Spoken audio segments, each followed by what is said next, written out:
അള്ളാഹുവിന്റെ മഹത്തായ അനുഗ്രഹത്താൽ ഈ വിഷയവുമായി ബന്ധപ്പെട്ട് തആവൂൻ വെൽഫെയർ അസോസിയേഷന്റെ സംഗമത്തിൽ പങ്കെടുക്കാൻ കഴിഞ്ഞിട്ടുണ്ട്. എന്റെ വിഷയം വളരുന്ന ലോകം തളരുന്ന ധാർമ്മികത എന്നതാണ്. അതിനപ്പുറം ഇതിന്റെ പ്രധാനപ്പെട്ട ലക്ഷ്യങ്ങളിൽ ധാരാളമായി സമൂഹത്തിന്റെ മുഖ്യപാതയിൽ നിന്ന് മുഖ്യധാരയിൽ നിന്ന് മാറ്റി നിർത്തപ്പെടുന്ന അവശത അനുഭവിക്കുന്ന ബഹുമാനരായ പണ്ഡിതന്മാർ, ആ പണ്ഡിതന്മാരുടെ ഒരു അവസ്ഥ നമുക്ക് എല്ലാവർക്കും അറിയാം.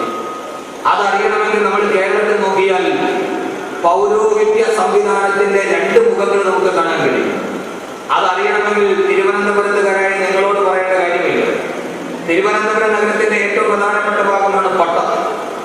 പട്ടത്തെ ട്രാഫിക് സിഗ്നൽ കഴിഞ്ഞാൽ വലതുഭാഗത്തൊരു വലിയ ഗേറ്റ് കാണും.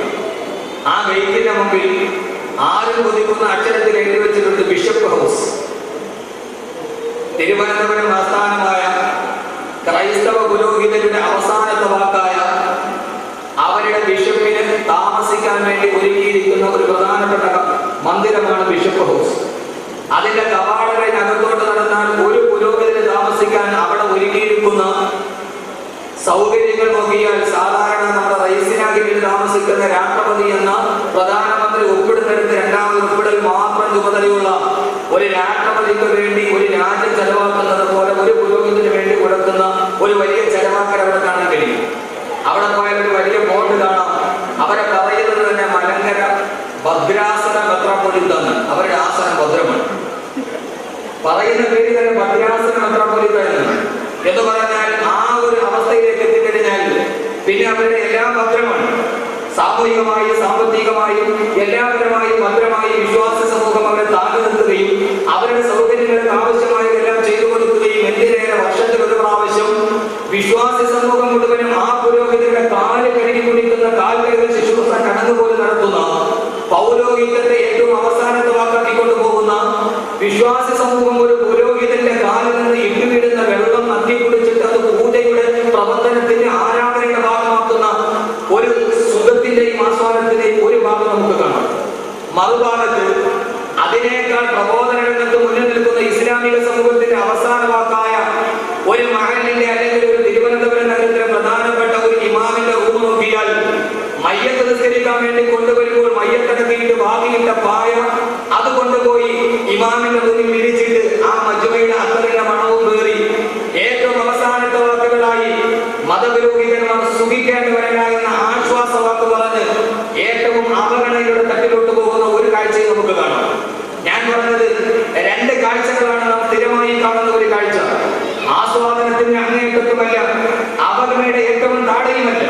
ഇതിന്റെ രണ്ടിന്റെയും ഇടയിൽ ഒരു മധ്യമ നിലപാട് ഉണ്ട് എന്ന് തിരിച്ചറിയാൻ നമ്മുടെ സമൂഹത്തിന് എന്ന് കാണുന്നുവോ അതുകൊണ്ടാണ് പ്രബോധന ദൗത്യത്തിൽ പ്രബോധന രംഗത്ത് ക്രൈസ്തവർ ഇത്രത്തോളം മുന്നേറിയത്. അവരുടെ ആത്മീയ വാക്കുകൾക്ക് അവർ കൊടുക്കുന്ന വാക്കിന്റെ പരിഗണനയെ വെച്ചിട്ടാണ്. നമ്മളെപ്പോഴും ഇസ്ലാമിക സമൂഹത്തിന്റെ മതപണ്ഡിതന്മാരെ അവജ്ഞയോടെയും അവഹേളനത്തോടെയും വീക്ഷിക്കാൻ തയ്യാറാവുകയും അവരെ ആ രീതിയിൽ സമൂഹത്തിന്റെ രണ്ടാം കിട പൗരന്മാരായി കാണുകയും ചെയ്യുന്ന ഒരു വ്യവസ്ഥിതിയാണ് നമ്മുടെ പ്രബോധന രംഗത്തെ ഏറ്റവും വലിയ ശാപം എന്ന കാര്യം വിസ്മരിച്ചുകൂടാ.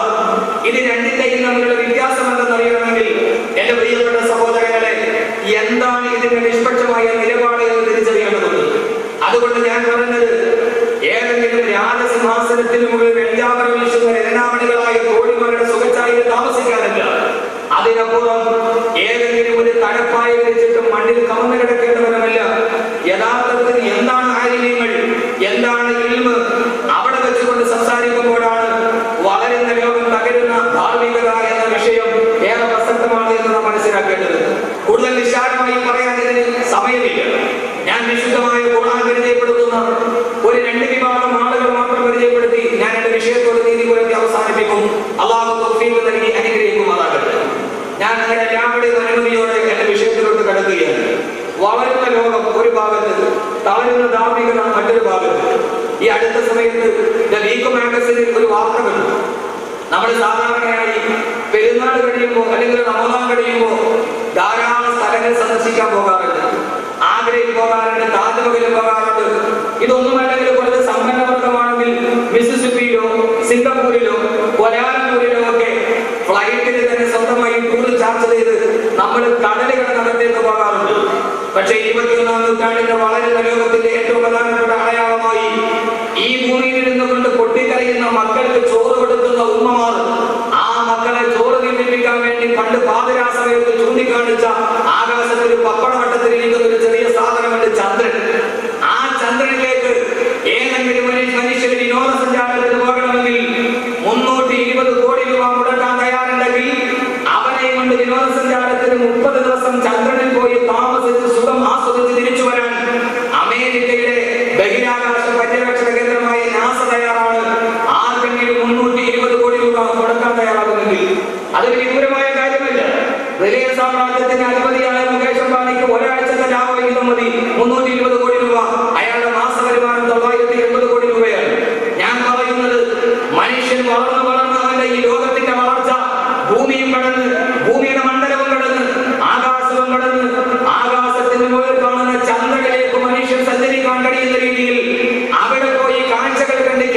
സെക്കൻഡുകൾ കൊണ്ട് ഒപ്പിയെടുത്ത് ഭൂമിയിലോട്ട് തിരിച്ചു വരാൻ കഴിയുന്ന രീതിയിൽ ഈ ഭൂമിയുടെ മുകളിൽ നിന്ന് ചന്ദ്രനോളം ഉയരുന്ന രീതിയിൽ മനുഷ്യന്റെ വളർച്ച എത്തി കഴിഞ്ഞു. ഇത് വീക്ക് മാഗസിനിൽ കണ്ട ഒരു വാർത്ത. അതേ വീക്ക് മാഗസിന്റെ അവസാനത്തെ 31ാമത്തെ പേജിൽ ഞാൻ മറ്റൊരു വാർത്ത കൂടി വായിച്ചു. എന്തായിരുന്നു എന്നറിയുമോ? ഏറ്റവും പ്രധാനപ്പെട്ട വളർച്ചയുടെ അടയാളമായി ഇത് വീക്ക് മാഗസിൻ നേടിയതാണ്.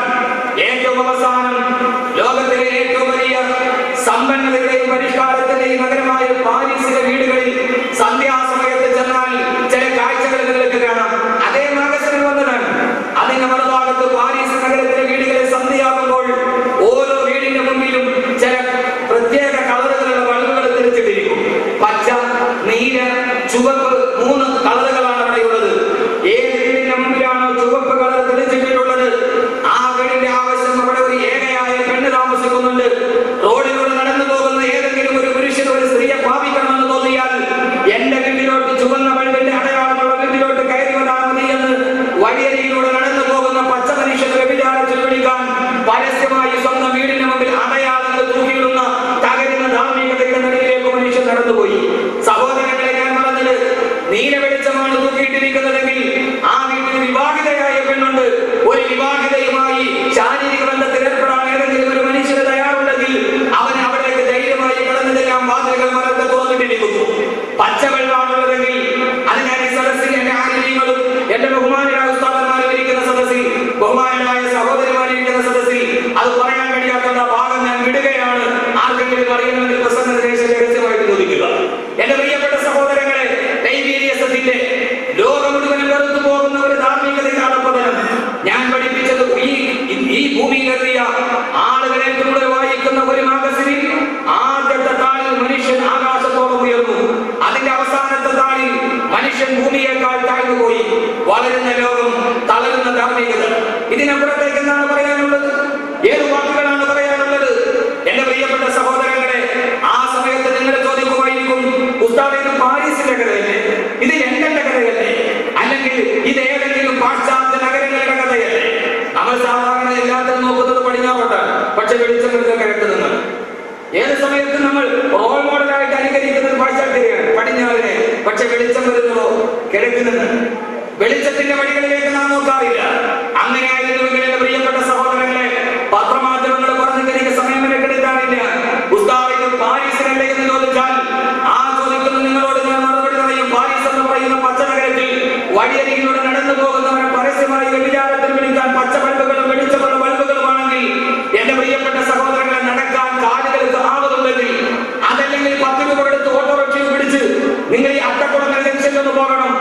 അവിടെയാണ് മാനവ മനസാക്ഷ്യം മരവിപ്പിച്ച് കളഞ്ഞ 2 മാസങ്ങൾക്ക് മുമ്പ് 10ാം ക്ലാസ്സിൽ പഠിക്കാൻ രാവിലെ ഉമ്മ പൊതിഞ്ഞു കൊടുത്ത ഉച്ചച്ചോറും കയ്യിൽ പിടിച്ച് പുസ്തകങ്ങളും പുറത്ത് വെച്ചുകൊണ്ട് നടന്നുപോയ 14 വയസ്സുകാരൻ റോഡരികിൽ നിൽക്കുന്ന 25 വയസ്സുള്ള ബുദ്ധിമാനം സംഭവിച്ച യുവതിയെ കണ്ടപ്പോൾ സൈക്കിളിൽ ചവിട്ടിക്കൊണ്ട് കടന്നു വന്ന ഒരു സാധാരണ വിദ്യാർത്ഥി എവിടെ എത്തി നിൽക്കുന്നു എന്ന് കരുതുക. സൈക്കിളുടെ മറുഭാഗത്ത് മാറ്റിവെച്ച് അടുത്ത് നിൽക്കുന്ന ഓട്ടോറിക്ഷ വിളിച്ച് 25 വയസ്സുള്ള ബുദ്ധിമാനം സംഭവിച്ച് വീട്ടിൽ നിന്ന് അറിയാതെ ഇറങ്ങി വന്ന യുവതിയെ ഓട്ടോറിക്ഷയിൽ കൊണ്ടുപോയി പേയാട് കൊണ്ടുപോയി ഒടിഞ്ഞ വീട്ടിൽ കൊണ്ടുപോയി ലൈംഗികമായി പീഡിപ്പിച്ച് അതിനുശേഷം തന്നെ പങ്കാളിയായ മറ്റൊരു 40 വയസ്സുകാരന് കൂട്ടിക്കൊടുത്ത് 14 വയസ്സുള്ള കുട്ടി തിരിച്ചു വന്നത്. ഇത് ലണ്ടന്റെ കഥയല്ല, ഇത് പാരീസിന്റെ കഥയല്ല, ഇത് മിസിസിപ്പിയുടെ കഥയല്ല, ഇത് പാശ്ചാത്യന്റെ കഥയല്ല.